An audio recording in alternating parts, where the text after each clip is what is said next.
Hello everyone, कैसे हैं आप सब। एक बार पुनः आप सभी का स्वागत है एक नए लेक्चर पर, एक नए वीडियो पर। और आज हम शुरू करने जा रहे हैं क्लास 12 फिजिक्स एनसीईआरटी का चैप्टर फर्स्ट, जिस चैप्टर का नाम है इलेक्ट्रिक चार्ज एंड फील्ड, वैद्युत आवेश तथा क्षेत्र। इसके बाद आपको लगातार टॉपिक बाय टॉपिक वीडियोज मिलते रहेंगे, जिसको देखना होगा बच्चों बाद में भी तो वो देख सकता है। प्लेलिस्ट में आपको सारे वीडियोज मिलेंगे यदि आप बाद में देख रहे हैं तो। चलिए शुरू करते हैं। सबसे पहले हम विद्युत के बारे में चर्चा करेंगे। आप लोग अपने घर में एक अच्छा एग्जांपल समझ सकते हैं। आपके घर में ये पेन तो होगा ना बच्चों, ये पेन होगा। इस पेन को क्या करना, अपने बाल पर रगड़ो। हाँ, बाल सूखा होना चाहिए, गीला नहीं होना चाहिए। सूखे बाल पर आप इस पेन को रगड़ना, या आपके घर में कंघी होगा, कंघिया आप सूखे पेन को सूखे बाल के साथ रगड़कर आप जमीन पर ले जाना, तो ऐसा आपको प्रतीत होगा कि कंघी या पेन के चारों ओर डस्ट चिपक गया है। वैसे आप यदि पेन को ले जाओगे तो डस्ट नहीं चिपकेगा, लेकिन बच्चों यदि आप घर्षण कराने के बाद जैसे आप बाल से घर्षण कराओ, फिर उसको बारीकी से पास में ले जाओ, तो देखो यहां पे दो हल्के डस्ट थे बच्चों, यहां पे बैठ गया, इसमें आपको नहीं दिखेगा। तो ये आप बाल के साथ घर्षण कराने के बाद जमीन पर ले जाना, घर्षण कराना और जमीन पर ले जाना, तो क्या होगा कि जमीन का छोटा छोटा कण जो है वो हमारे इस पेन के चारों ओर जम जाएगा, अर्थात आकर्षित होकर के चिपक जाएगा। इसके पीछे का कोई ना कोई तो रीजन रहा होगा कि जिसके कारण इसके चारों ओर कण चिपक जाते हैं। कोई ना कोई तो गुण होगा जिसके कारण इसके चारों ओर पदार्थ चिपक रहे हैं, छोटे छोटे कण चिपक रहे हैं। तो जिस गुण के कारण इसमें किसी हल्की वस्तु को आकर्षित करने की क्षमता उत्पन्न हो गई। मैं कह रहा हूं ये पेन है, इसको मैंने बाल से रगड़ा तो ये छोटे छोटे कणों को अपनी ओर आकर्षित कर लिया। तो कोई ना कोई एक निश्चित गुण तो होगा, कोई ना कोई एक निश्चित प्रॉपर्टी तो होगी जिसके कारण वो हल्की वस्तुओं को अपनी ओर आकर्षित करता है। उसे ही हम कहते हैं विद्युत। क्या बोलते हैं? विद्युत कहते हैं। कि भाई एक प्रकार की ऊर्जा है, हम आपको खींचना चाहेंगे तो एक ऊर्जा लगेगा कि नहीं लगेगा, आप ही बताओ। हम आपको खींचना चाहेंगे तो एक ऊर्जा लगेगा। ये पेन किसी डस्ट को खींच रहा है तो इसमें भी एक ऊर्जा निहित हुई है। तो एक प्रकार की ऊर्जा जिसके कारण किसी वस्तु में, जैसे हमारे पेन है, पेन को भी हम एक वस्तु ही कहेंगे, कंघी हमारे पास एक वस्तु ही है, तो एक ऊर्जा जिसके कारण किसी पदार्थ में हल्की वस्तुओं को आकर्षित करने की गुण उत्पन्न हो जाए, क्षमता उत्पन्न हो जाए, उसे हम कहते हैं बच्चों विद्युत कहते हैं। क्या बोलते हैं? विद्युत कहते हैं। अब चूंकि यह पेन है, इसमें आकर्षित करने की क्षमता उत्पन्न हो गई, किसी वस्तु को अपनी ओर खींचने की क्षमता उत्पन्न हुई थी। किसके कारण हुई? इसको रगड़ने से हुई, यानी घर्षण से हुई। इसलिए हम इसे घर्षण विद्युत भी कहते हैं। और इस पेन में कहीं ना कहीं गुण उत्पन्न हुआ है। तो जिस पदार्थ में हल्की वस्तुओं को आकर्षित करने का गुण उत्पन्न हो जाए उसे विद्युन्मय कहते हैं। हमने कहा कि इस पेन को बाल से रगड़ा तो इसमें घर्षण के कारण एक ऊर्जा उत्पन्न हो गई जो अपनी ओर आकर्षित करता है, तो इसे हम घर्षण विद्युत कह सकते हैं, क्योंकि ये घर्षण के कारण इसमें ऊर्जा उत्पन्न होती है। और जिन पदार्थों में, चाहे कंघी की बात करो और चाहे इस पेन की बात करो, जिसमें भी आकर्षित करने का गुण उत्पन्न हुआ, उस पदार्थ को हम विद्युन्मय कहते हैं। तो आगे आपको नोट करना है कि यह विद्युत रगड़ने या घर्षण के कारण उत्पन्न होता है, इसलिए इसे घर्षण विद्युत भी कहते हैं। और जिस पदार्थ में हल्की वस्तुओं को आकर्षित करने का गुण उत्पन्न हो जाता है उसे हम विद्युन्मय कहते हैं। हम आपको एक एक पॉइंट तैयार करवाएंगे, बिल्कुल निश्चिंत रहें। बस आप हमारे साथ यदि नए हैं तो प्लीज चैनल को सब्सक्राइब कर लें। अब इसके पृष्ठभूमि के बारे में चर्चा करते हैं। सबसे पहले हमारे थिल साहब ने कुछ बताया था इसके बारे में, विद्युत के बारे में। उन्होंने कहा भाई एक हम एवोनाइट का क्या ले ले, क्षण ले ले, साथ एम्बर का ले लो, सबसे अच्छा एम्बर का उन्होंने बताया था। एवोनाइट की तो बात उन्होंने नहीं की थी, लेकिन एम्बर के बारे में चर्चा किया था कि एम्बर नामक पदार्थ है हमारे पास। जैसे हमारे पास ये एक एम्बर है, अभी हम आवेश के उत्पत्ति में सब कुछ समझाएंगे बच्चों। इसको ऊनी कपड़े से रगड़ दे, किससे? ऊनी कपड़े से रगड़ दे, तो इस पदार्थ पर किसी हल्की वस्तुओं को आकर्षित करने का गुण उत्पन्न हो जाता है। जैसे धूल के कण, पत्तियों के टुकड़े, हल्के छोटे छोटे कागज के टुकड़े, इनको आकर्षित करने का गुण उत्पन्न हो जाता है। कब? जब एम्बर को, किसको? एम्बर को हम किससे रगड़ते हैं? ऊनी कपड़े से रगड़ते हैं। किसने बताया था? थेल्स ने बताया था। ठीक है। इसके बाद हमारे विलियम गिलबर्ट साहब आए। उन्होंने भी पता लगाया कि भाई अभी थेल्स साहब तो बताया कि एम्बर नामक पदार्थ को हम ऊनी कपड़े से रगड़ते हैं तो एम्बर में कहीं ना कहीं हल्की वस्तुओं को आकर्षित करने का गुण उत्पन्न हो जाता है। लेकिन हमारे जो विलियम गिलबर्ट साहब आए, उन्होंने कहा एम्बर के समान ऐसे कई सारे पदार्थ हैं, एम्बर के समान ऐसे कई सारे पदार्थ हैं जिनमें हल्की वस्तुओं का मतलब हल्की वस्तुओं को अपनी ओर आकर्षित करने का गुण उत्पन्न हो जाता है। 16वीं शताब्दी में विलियम गिलबर्ट द्वारा बताया गया। इसके बाद थॉमस ब्राउन साहब आए 1646 में। थॉमस ब्राउन साहब 1646 में इन्होंने बताया कि भाई साहब, उन्होंने ही सबसे पहले विद्युत की परिभाषा दी कि ये जो किसी वस्तु में आकर्षित करने का गुण जो उत्पन्न हो जाता है ना, ये एक प्रकार की ऊर्जा है। ये एक प्रकार की ऊर्जा है जिसके कारण वो किसी अन्य वस्तुओं को अपनी ओर आकर्षित कर सकता है। एक प्रकार की ऊर्जा है जो कि पदार्थ पर किसी अन्य पदार्थ को रगड़ने से उत्पन्न होता है। इसीलिए उसका नाम विद्युत या इलेक्ट्रिसिटी दे दिया गया। ठीक है। चलो, एक चीज और है, जैसे इलेक्ट्रिसिटी कहां से उत्पन्न हो, जानते हैं?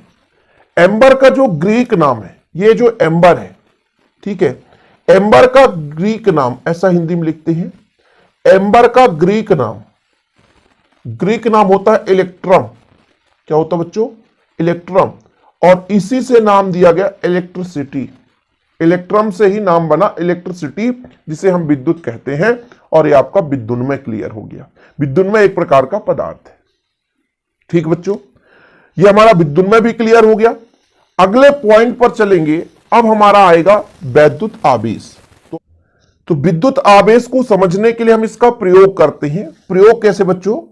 जैसे हम एक कांच का छड़ ले लेते हैं। सबसे पहले ये कांच का छड़ है हमारे पास, और इसको हम रेशम के कपड़े से रगड़ते हैं। किससे? रेशम के कपड़े से। और रगड़ने के बाद एक सतह पर इसको लटका देते हैं। ठीक, ऐसा हुआ। एक और अन्य कांच का छड़ है, कांच का छड़ है, एक और अन्य कांच का छड़ है, और इस कांच को भी हम रेशम के कपड़े से रगड़ देते हैं। फिर जब हम पास पास लाते हैं, इन दोनों छड़ों को पास पास लाते हैं, तो ये छड़ दूर जाता है और ये भी छड़ दूर जाने की कोशिश करता है। ये प्रैक्टिकल आप अपने घर में भी कर सकते हो कि ये कांच का छड़ है, ये कांच का छड़ है, और ये भी आपका कांच का छड़ है।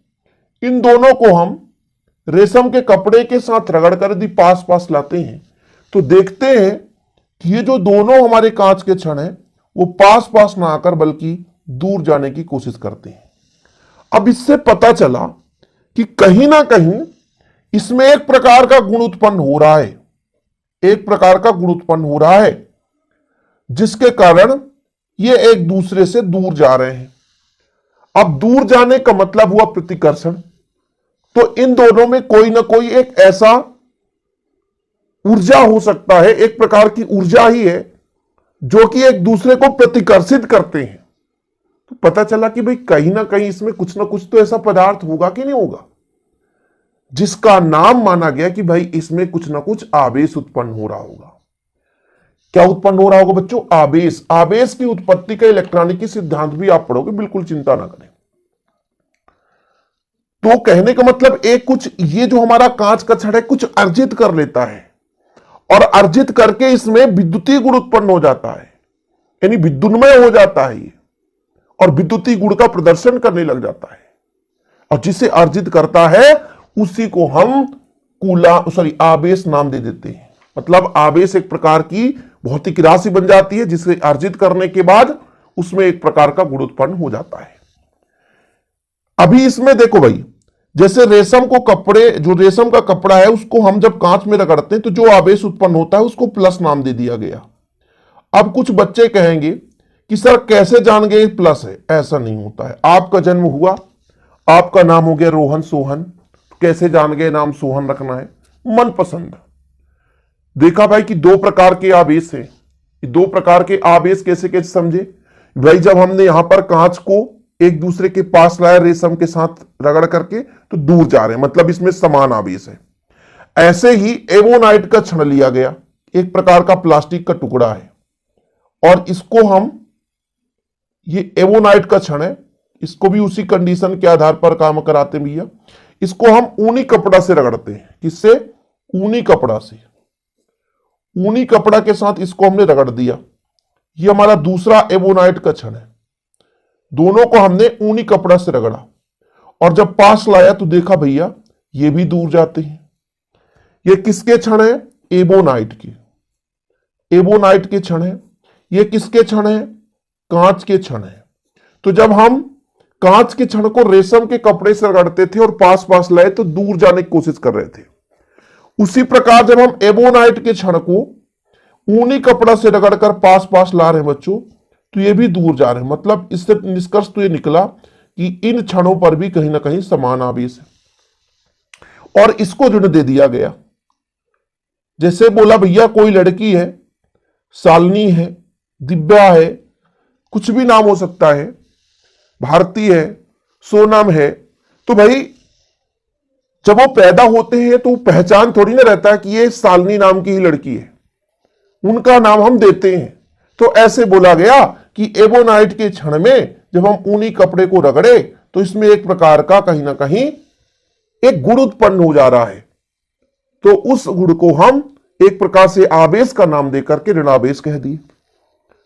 अब इसके बाद प्रयोग के आधार पर कहा गया कि जब ये हम कांच के क्षण को रेशम से रगड़कर, जिसे हमने कहा ये कांच है, ये कांच है, और इसको रेशम से रगड़ा तो प्लस आ गया। ठीक है, पहले नहीं भी जानते थे भाई कि प्लस किसमें कि माइनस, मान लिया गया कि ये प्लस है माइनस, और एवोनाइट के क्षण को लाया गया। इसको हमने किससे रगड़ा? रेशम के कपड़े से। इसको हमने किससे रगड़ा? ऊनी कपड़े से। और इसमें यह देखा गया जब एक दूसरे के पास आए तो भैया ये क्या किया? एक दूसरे की ओर अट्रैक्ट हो गए, मतलब आकर्षण हो गया।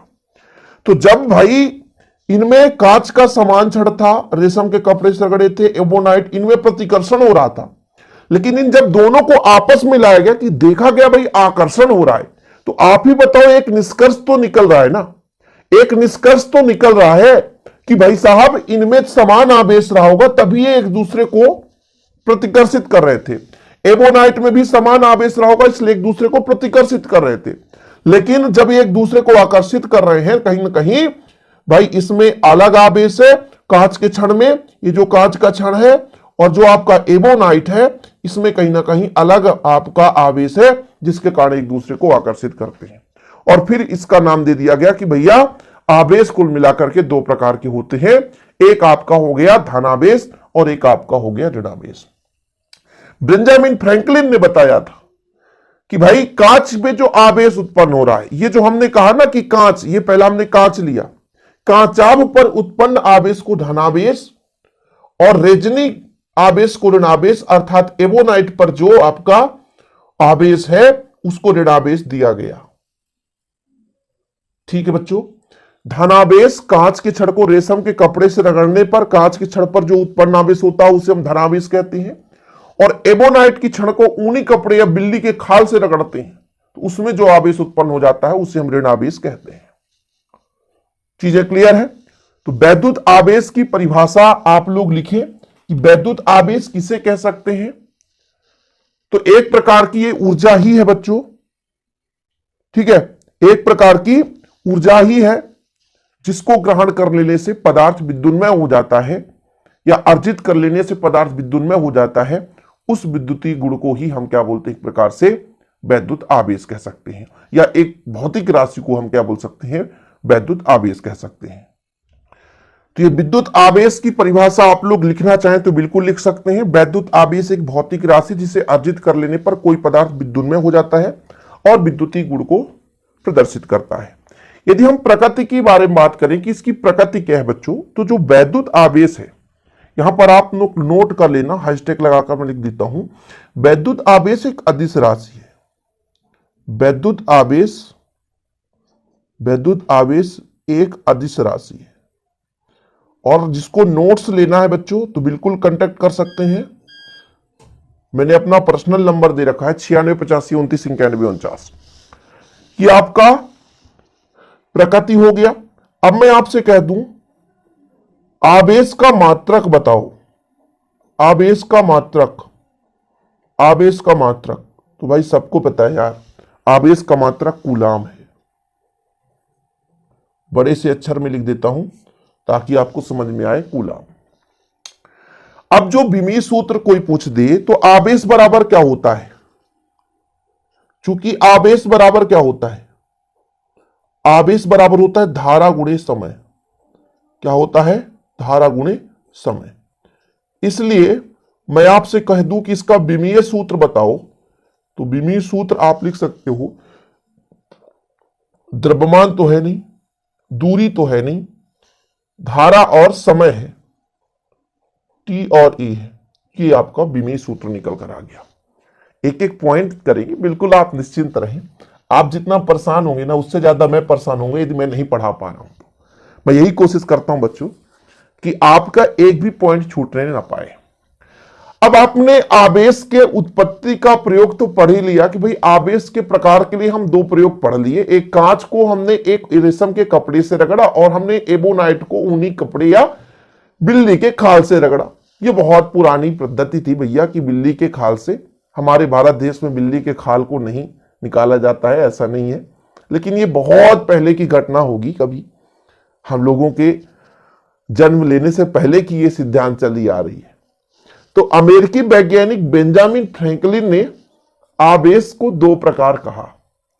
आवेश के यदि प्रकार की बात की जाए तो आप लोग लिख लेना भैया किसने दिया, बेंजामिन फ्रैंकलिन द्वारा आवेश का नाम दिया गया। ठीक है, आवेश दो प्रकार के होते हैं। आवेश के प्रकार, एक धनावेश और एक ऋणावेश। अब कुछ बच्चों के मन में यही डाउट रहता है ना कि सर हम कैसे कहेंगे कि धनावेश ऋणावेश, नाम दे दिया गया, आपका नाम हम पहले थोड़ी ना जानते थे, जन्म हुआ नाम दे दिया, उसी आधार पर चल रहा है, उसी आधार पर हम भी समझते हैं। तो आप लोग इन परिभाषाओं को भी लिख लें भैया कि धनावेश क्या कहलाता है, कांच की छड़ को रेशम के कपड़े से रगड़ने पर कांच में जो उत्पन्न आवेश वो आपका धनावेश कहलाता है। यहां पर आपका ऋणावेश लिख दिया गया है, धनावेश होता है। ठीक है, और बच्चों ऋणावेश क्या है, एबोनाइट के क्षण को ऊनी कपड़े से रगड़ने से एबोनाइट के क्षण पर उत्पन्न आवेश को ऋणावेश कहते हैं। दो नोट और लिखते जाओ आप लोग कि जब हम धन को धन के पास ले जाते हैं तो ये ऑब्जेक्टिव क्वेश्चन में पूछा जाता है, हैशटैग लगाकर लिखो, समान आवेशों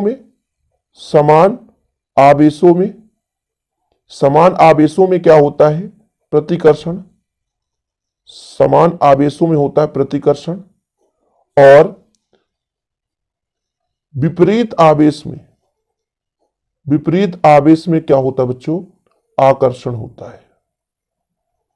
विपरीत आवेश में क्या होता है, आकर्षण होता है, समान आवेशों में प्रतिकर्षण होता है। बिल्कुल लिख लें, नोट करते चले, ऑब्जेक्टिव आता है। सजातीय आवेशों में क्या होता है, प्रतिकर्षण, और विजातीय आवेश की बात करें, विपरीत आवेश की बात करें, उस पर हमारा क्या हो जाता है, विपरीत की बात करेंगे तो आपका आकर्षण हो जाता है। अब जाते जाते एक चीज और मैं कह दूंगा क्योंकि अब आज का लास्ट चल रहा बच्चों, यदि मैं आपसे कह दूं कुछ धनावेश युक्त पदार्थ और कुछ ऋण आवेश युक्त पदार्थ आप बता दो सर, ताकि हम समझ जाएं कि हाँ इनमें धनावेश और इनमें ऋणावेश। जैसे आपको यह कहा गया कि कांच के क्षण पर धन हुआ, कांच के क्षण पर, कांच का जो क्षण था इस पर धन उत्पन्न हुआ, किसके साथ रगड़ने से, रेशम के कपड़े के साथ, रेशम के कपड़े के साथ रगड़ा तो मतलब कांच के क्षण पर धनावेश होगा और रेशम के कपड़े पर ऋणावेश होगा। जैसा कि आप लोगों को कहा गया एम्बर और एबोनाइट का क्षण यदि ले लें और इसको हम रगड़ दें ऊनी कपड़े से, तो फिर आपके इसमें ऋणावेश होता है, मतलब इसमें धनावेश रहा होगा।